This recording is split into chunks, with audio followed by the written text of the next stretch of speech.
Well,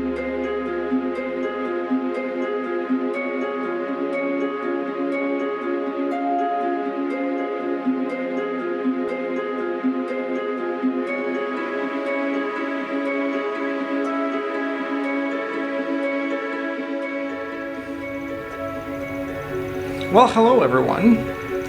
On the last video, if you remember correctly, I said I was going to be doing a final review of the car in the spring. Now it's the spring, it's the month of May, and things didn't really work out that way, unfortunately.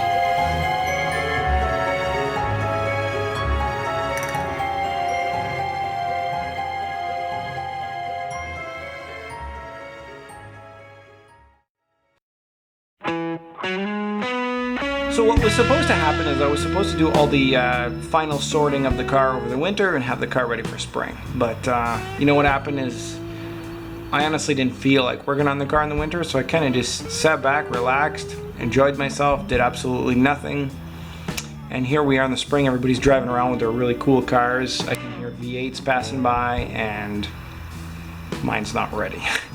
So I decided to start doing the sorting on the car, and you know, I ended up realizing that there's just no way around it. The engine was gonna have to come out. This is kind of something I kind of knew that I was gonna have to do for a little while when I was kind of working on routing all those fuel lines and the electrical and all this kind of stuff after the engine was already in. You know, the problem is I didn't really know how stuff was supposed to go before I put the engine, installed the transmission, did all that stuff, and then I realized I had no choice but to reroute brake lines, fuel lines, all the stuff. And then another problem is that the engine was rubbing on the firewall, and there was just not really any way to fix that without pulling the engine out. I kept thinking it was going to be okay, I was going to find a way, maybe wedge a piece of rubber in there, but you know what? This is not why I did this project. I got into this project to build something really cool. I didn't get into this project just to get it done half-ass, and that's kind of what happened last year. I was really busy and I just kind of got into get it done mode, and that's never good on a project like this. So you know what? I came to a realization the engine had to come out, and you know, and then I had to sort things properly. For legal reasons, I decided that I might want to put the air pump back on, and the air tube that I had that came with the engine had been cut and welded over here. So I wanted to replace the air tube with a proper one, and the only real way to do that is to pull the engine out. Yeah, I insulated all my brake lines with some of the heat shield stuff, and bought a new windshield washer fluid tank. I realized that Miatas manufactured in the States have this little tank, whereas the ones in Canada, they have this huge tank here because apparently we use more windshield washer fluid in Canada. So if you remember, I had kind of melted the one side so the intake could go by, but I think it's better to just actually install the little tank and everything's good to go. One of the things that really needed to be done is I had to modify the firewall. It wasn't a big modification, but it just couldn't be done with the engine in place. The Monster Miata installation manual, I believe, states that you should give a few blows here with a hammer or a sledge to dent in the section, because that is the furthest part of the engine, and the manual states that you might be able to back up the engine a little bit more if you do so. So I kind of did it, but I didn't realize how important it was. I mean, it was rubbing on the firewall, and I couldn't bring the engine any closer forward because then it would rub on the K-member over here. So I was really kind of stuck. The only thing I could do was pull the engine out and pound this guy a little bit more, give the engine a little bit more clearance here. So while I'm in here, I'm gonna just kind of show how I ran these brake lines.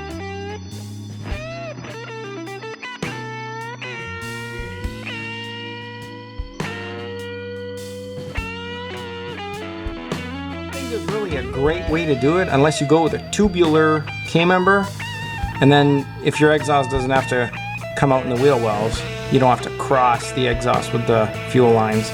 that is ideal. But while using a modified stock K-member, there's not a whole lot you can do. The exhaust ends up having to cross the fuel lines, and I routed them this way. It's about the best I think that I could do. But anyway, I created a little heat shield plate right here, you know, because the header pass is kind of like right here, right? So they're wrapped in heat shield tape, and you know, I did the best I could. I think it'll be okay. The thing is too, after playing with the parts, the engine and stuff for so much time, pulling stuff off, putting it back on, pulling stuff off, putting it back on, a lot of the stuff that I painted kind of got nicked and scratched and damaged, and it just didn't look as good anymore. So at least this gave me the chance to, you know, do a little painting again and make the stuff look good. I think in the end that pulling the engine out and actually fixing the stuff that was bothering me is probably the best decision I made. I really don't feel bad about doing it, and now I'm ready to put the engine back in. And I think that it probably only took me about, I'd say, estimated of maybe 7 or 8 hours to take the, take the whole engine out, take the cooling system apart, take the bell housing, transmission, drive shaft, and the whole exhaust off the car. So hopefully it'll only take me about that to put it back together. It might take me a little bit more. I want to modify my clutch fork. Since I'm in there, I decided I'm going to make the hole a little bit further. I feel like it doesn't push the clutch far enough when I press the pedal. So really, yeah, it just feels good to actually just get in there and get stuff done right. Even though it's, you know, more work than I had anticipated doing, you got to get it done, and then I won't be scared when I'm driving the car. Things will be working properly.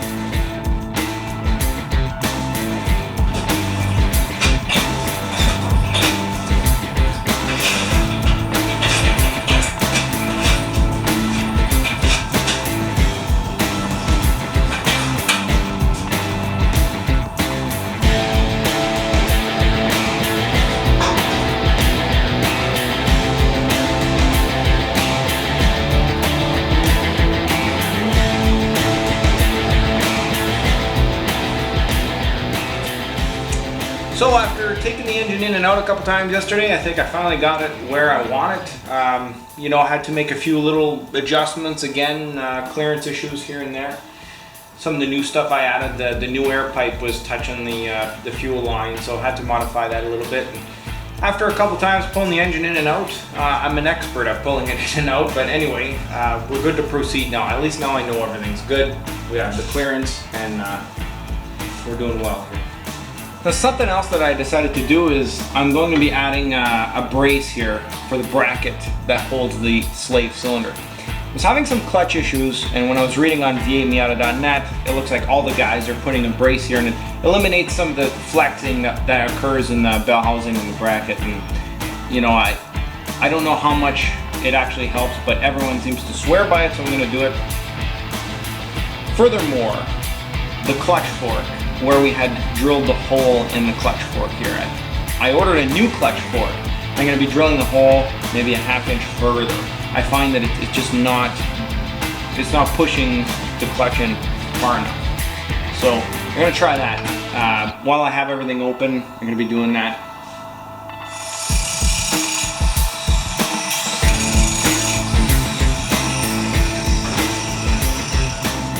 Okay, I'm done. So I welded the piece right there. You can see I have it welded there, and at the other end there's another piece welded inside there so that it butts against here. And then there's a threaded cylinder that comes down here, which we have a bolt in holding it in place. And there's plenty of room here to pass the wire with the plug that plugs into the reverse light. I left plenty of room here for that plug, so we'll be good there. As I was saying earlier, with the next clutch fork that I ordered, I'm going to drill a hole a little bit further. I'm going to try about maybe almost a ½ inch further than what the manual says, and we'll see how that works out.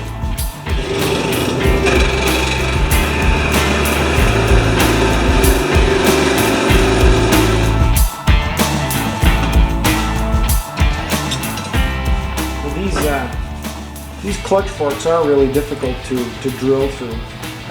They're like a hardened steel, so you really need a carbide tip drill bit to drill through them. So here's the one I drilled last time, and here's the new one, so we can see I made the hole a little bit further. I will keep this one, so if I want to go back to it, I always can. Of course, I got to take the transmission off to go change it, but...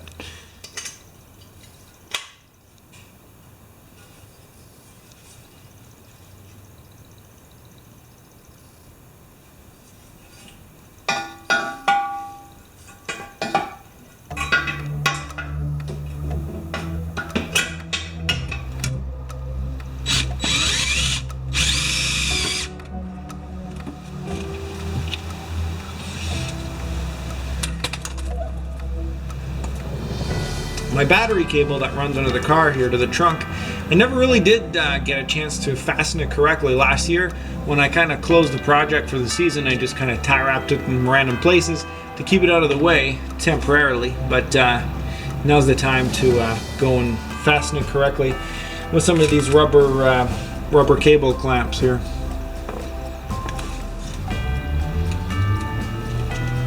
So another problem that I did notice last year when I test drove the car is that I had a slight leak on the output shaft of the transmission here where the drive shaft connects to. It wasn't really enough to see anything on the ground, but I could see that there was a little bit of oil that had splashed on the tunnel. So now that I got the transmission out, that's the time to replace the seal. So I bought another one that's made slightly different than the old seal, but I did confirm that it is the right seal. It's just a different style. Another thing I wanted to mention is the kit, the Monster Miata kit, the manual. It suggests to buy a brand new transmission. I kind of did this build on a budget, so I didn't really have the $1,500 to go and buy a new Tremec transmission. So this is the kind of stuff that you're faced with when you buy a used transmission. You don't know what you're gonna get, right? So not too big of a deal. So we're gonna put that in, and I'm gonna find maybe a piece of pipe here or something and pound it lightly, push it in.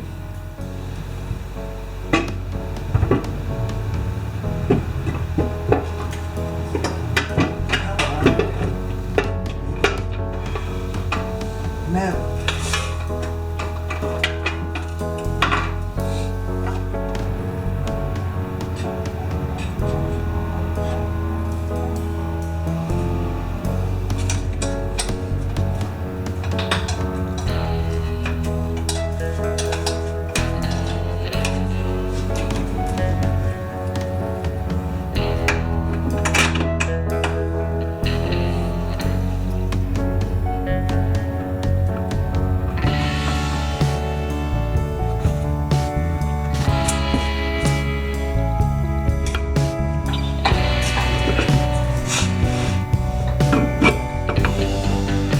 Unfortunately, something I did not foresee is the new seal that we put. That extra long rubber piece is not going to work here.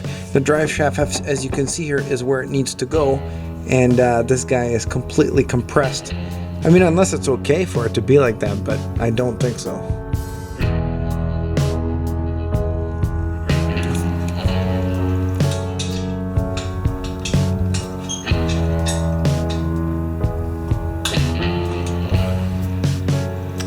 Honestly, putting on these headers is probably what annoys me the most out of putting together the entire car.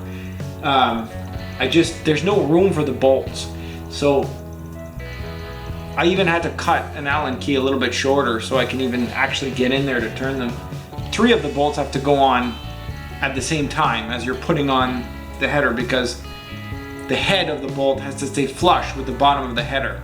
There's no room with the tube. Where the tube goes, there's no room for the head to come out.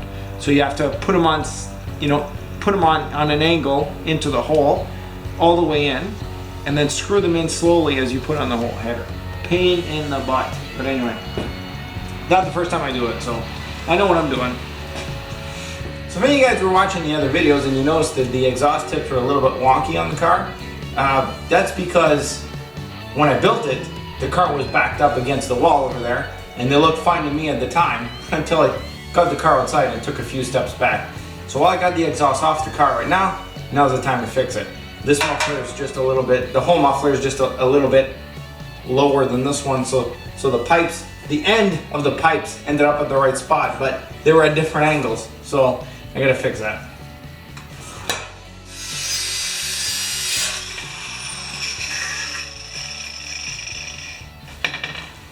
Ho ho!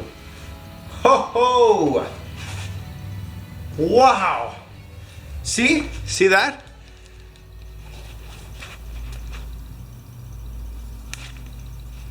Just touched me on the top of the skin right there. That's why it's good to wear protection.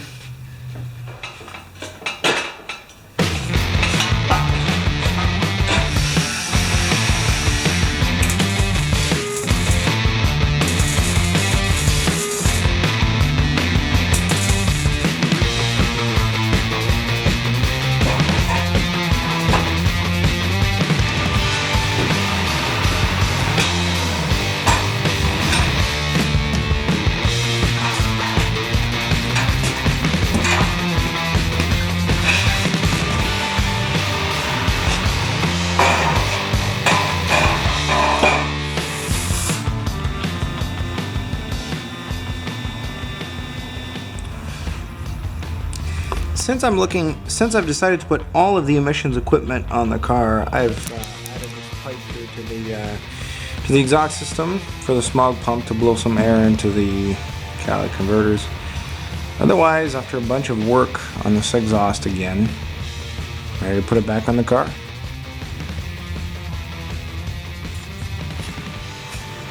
So here's a shot of the exhaust system.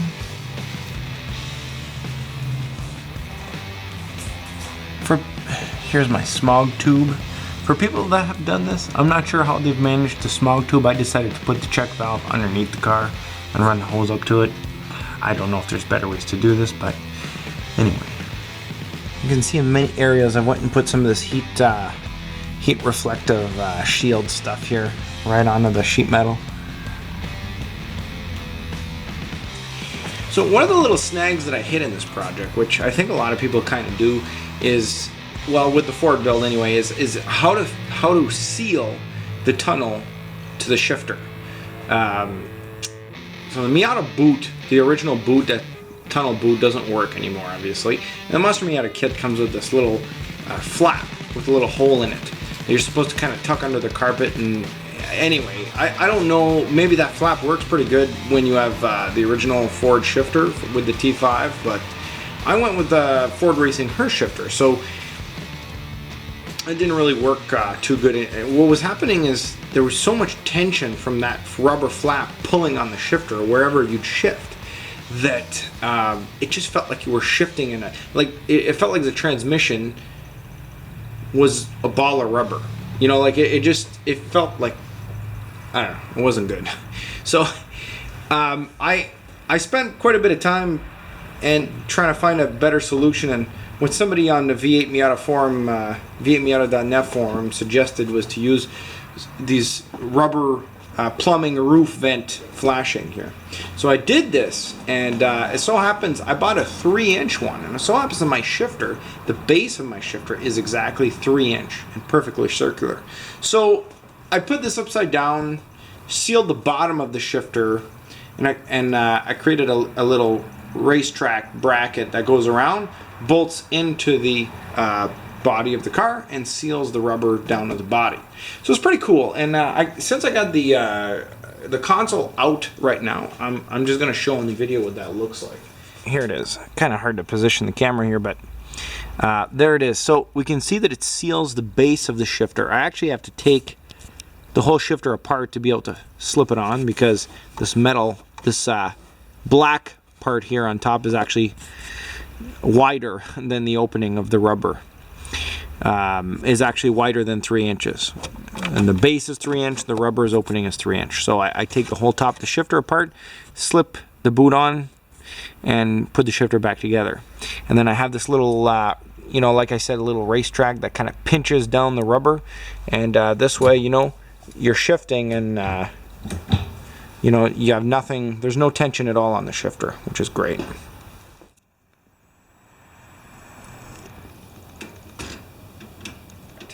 When I pulled everything out of the car, disconnected everything from the engine was working. Not correctly, it idled rough and things, I still had some work to do, but was working. Everything's been plugged back in. This is the first time I restart it since the engine was pulled out and all this work was done over the last couple of weeks. Should start, unless I screwed something up. Let's see how it goes.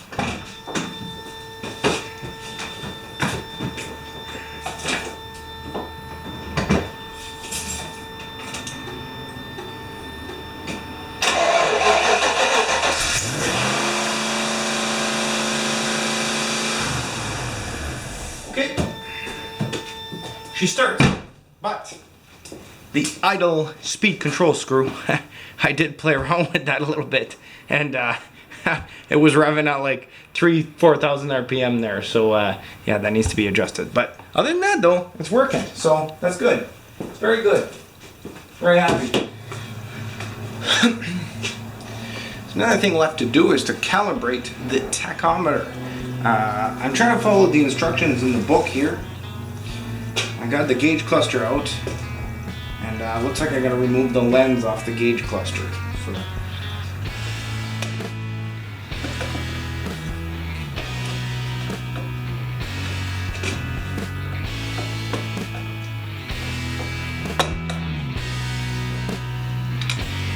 Getting deeper and deeper.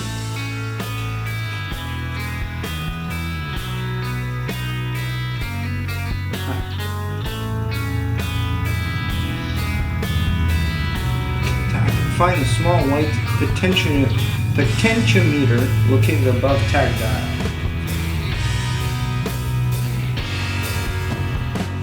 Now it says bend the potentiometer so you can insert a very small Phillips head screwdriver. We installed 2 electrical plugs into the back of the instrument cluster. Start the engine, note the RPM, adjust the tach. Dial by turning the potentiometer. Back in here, you probably won't be able to see it, but way back in there's this little white, I think you can see it there, little white thing there. That's called a potentiometer.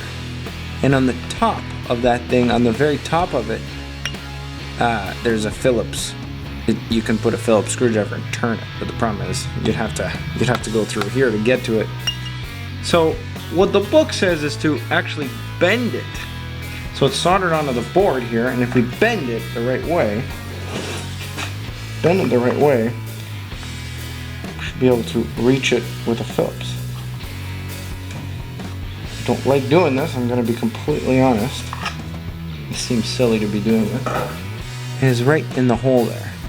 Now I've bent it, and you can actually access it with a screwdriver. Kind of cool. Okay, perfect. Let's calibrate. Cheap little RPM gauge here that I have hooked up, and it is working, but I'm gonna need to see it from inside the car. So we got it hooked up to the coil here.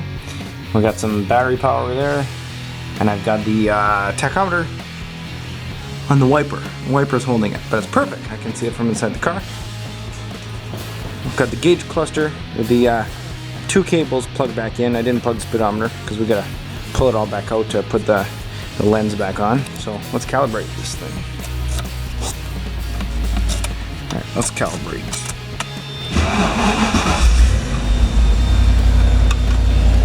Okay, you see our gauge over here? But the tachometer says much more. Let's see if this little trick works. Yeah, that works.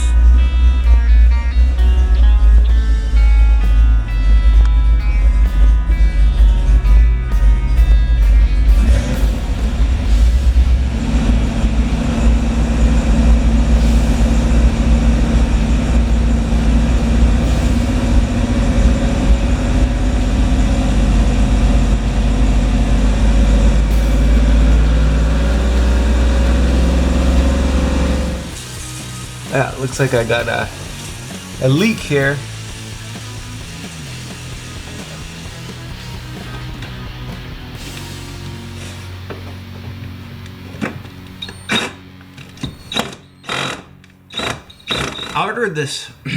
I ordered this fan control kit from Hayden, and I have the relay I installed under here. It's got a couple fuses here, and it has a sensor that is poked into the rad, and that was I don't know. I'm trying this instead of the Miata switch that we had installed into the.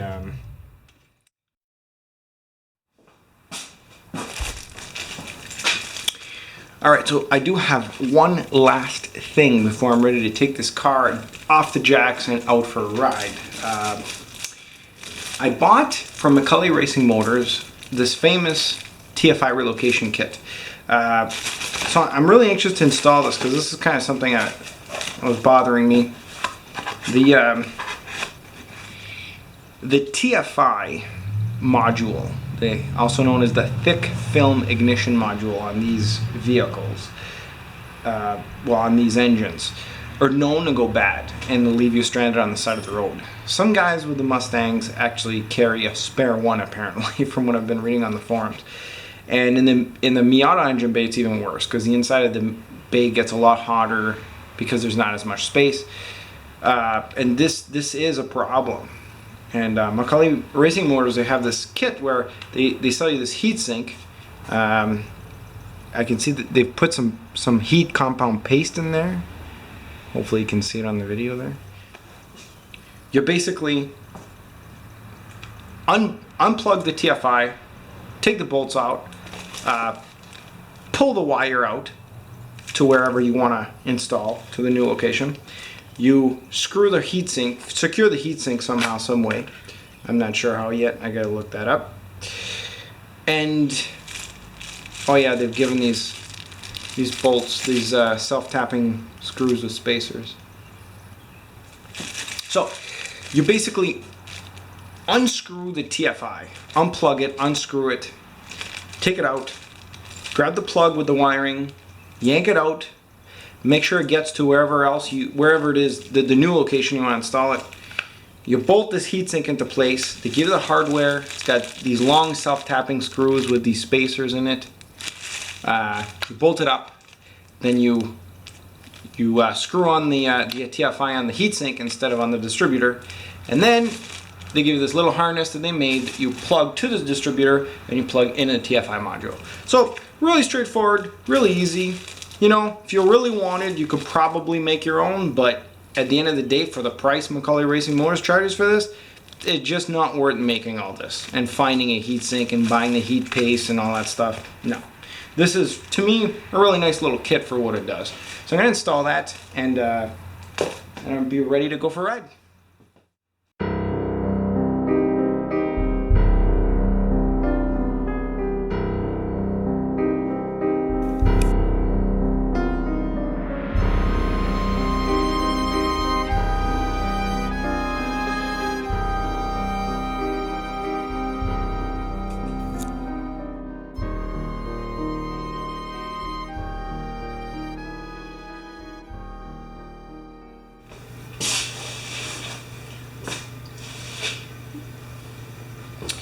The wheels are back on the car.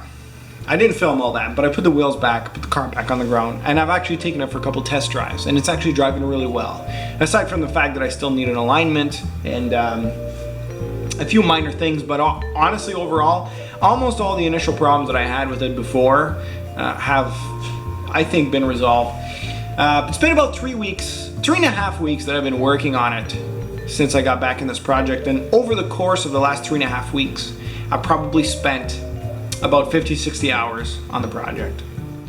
And the truth is that it really wasn't an easy decision to get back into this and decide to rip it all apart again. You know, it's really felt like one step forward, like 5 steps back, because I was so proud to finally have it together. To have to take it completely apart, like almost completely apart again, really felt like, you know, stepping backward, you know. But the honest truth is, I didn't get into this project to slap something together and to tell people that I did it. I got into this project to build something I was going to be proud of, and then to be able to take it out there and go enjoy it. And the honest truth is, I don't think that I could have done that the way that it was. There were so many small problems. You know, the clutch didn't work correctly, and the engine was rubbing against the firewall. There was countless things. There was things that seemingly were working okay, but they were making me nervous the whole time. You know, some heating issues with where the exhaust was routing and how close it was to, you know, some of the corners and stuff like that. So it was really something that I felt I had to do. So got into it, I did it, and I really don't feel bad about it.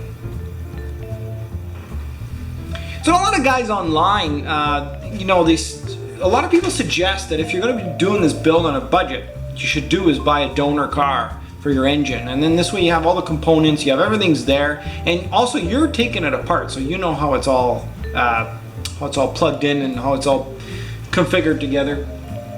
Well, I didn't do that, and one of the reasons I didn't do that is because I didn't want some old junker car sitting in the driveway for a year and created an eyesore on my property.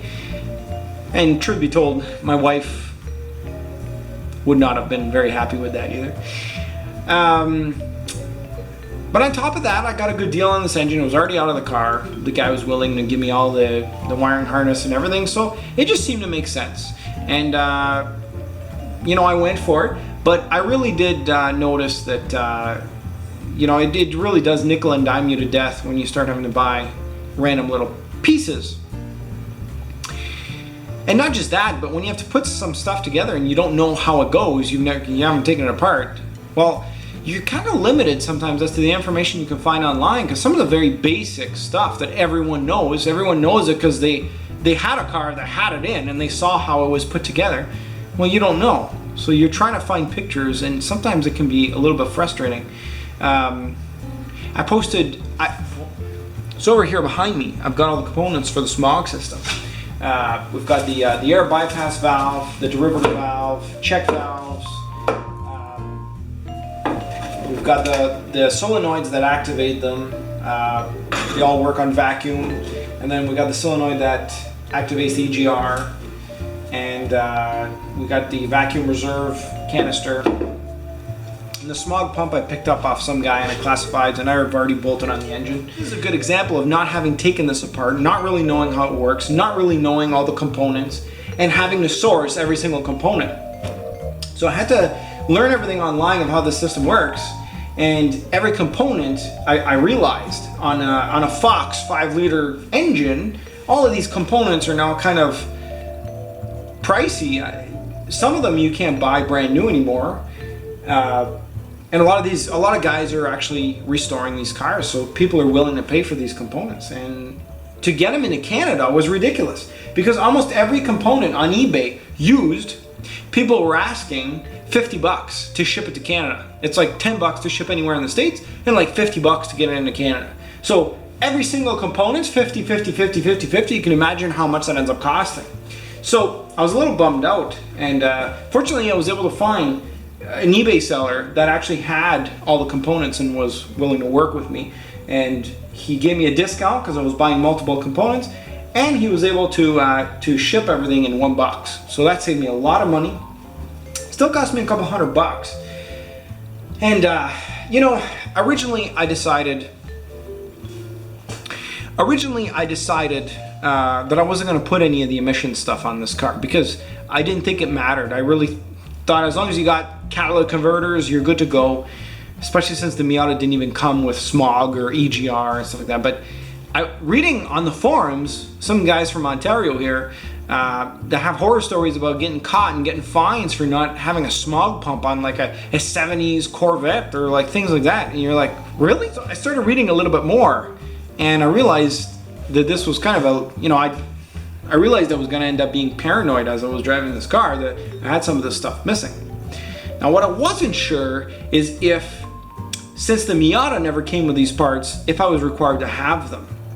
So I actually went so far as to call the Ministry of the Environment, because they're the ones that send Smog Patrol to check cars that they think might be modified.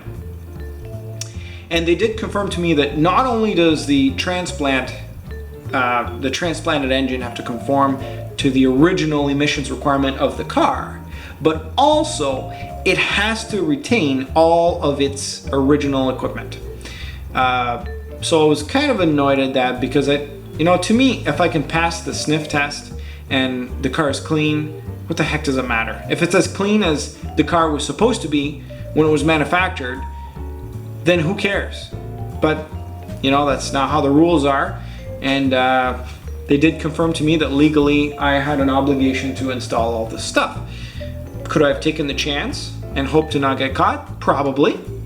I probably would have never got caught, but the fact that I've been driving paranoid, you know, that someone would, you know, that I get a fine or get in trouble or something, I didn't want to deal with that. I decided to just buy all the stuff, reinstall it correctly, and then move on, right? So at this point, the car is almost done right now. I've taken it for several drives. It still needs an alignment and a few little minor things adjusted. And then, of course, all the emission stuff. So I went and reinstalled the evap canister, and I reinstalled the EGR and stuff, as you may have seen earlier in the video, the EGR spacer and all that stuff. I've put all that stuff back on with an EGR valve. I bought almost everything used. Again, almost everything off the same eBay seller. And you know, if you're doing a project like this, you live in an area where they don't care, you don't have to reinstall this, like, awesome. But unfortunately, it's a requirement of the area here, and I'm not gonna fight them. I'm just gonna put it back on, and that's that. So this is the small bracket that I built that will hold the solenoids. I'm pretty proud of it. I think it looks professional. And here's where I mounted the canister, the small vacuum reserve canister. It'll be right there, and the bracket's gonna fit right here in front of the windshield washer bottle.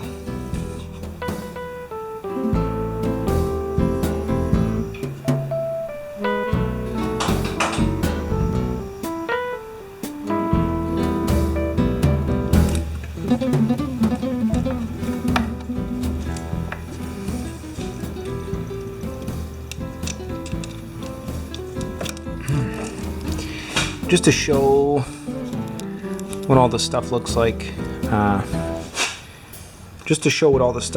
before I put the intake in. So we got the bypass valve down there, it's hooked up to the air pump. And here's the bracket that I made in the back there, which has all the solenoids. So we have the EGR control solenoid, and below the EGR we've got the two air solenoids, the air bypass and the air solenoid, which activates the valves. That's the derivative valve, and the bypass valve is right at the smog pump down here.